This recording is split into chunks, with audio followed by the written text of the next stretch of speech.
ስትጸልዩ የእግዚአብሔር መገኘት እየነካችሁ ካልሆነ ጊዜያችሁን እያባከናችሁ። የእግዚአብሔር ሕልውና የሌለበት ጸሎት ምንም አይነት ተጽዕኖ ሊፈጥር አይችልም። መንፈስ ቅዱስ ያለበት ጸሎት ግን ታሪክ ይቀይራል። መንፈስ ቅዱስ ያለበት ከመንፈስ ቅዱስ ጋር የምትነካኩበት ጸሎት ግን ነገሩን የመቀየር አቅም አለው። ስለዚህ መጽሐፍ ሲናገር ምን ይላል? ዘውትር በመንፈስ ጸልዩ። በመንፈስ የምትጸልዩት የራሳችሁን ፍላጎት አይደለም።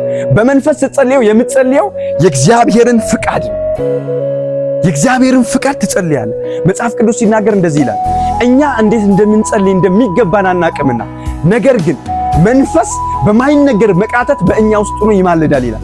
ያ ማለት አንተ ጌታ ሆይ እግሬን ታመምያለሁ ብለህ ለእግር ልጸልይ ስገባ መንፈስ ቅዱስ ሲነካ ስለ እህት ትጸልያለህ፣ ስለ ወንድም ትጸልያለህ። መንፈስ ነው የሚሰጥህ። በመንፈስ የሚጸልዩ ሰዎች የራሳቸውን ፍቃድ አይጸልዩም። በመንፈስ የሚጸልዩ ሰዎች የእግዚአብሔርን ፍቃድ ይጸልያሉ። መልሳቸውን ፈጣን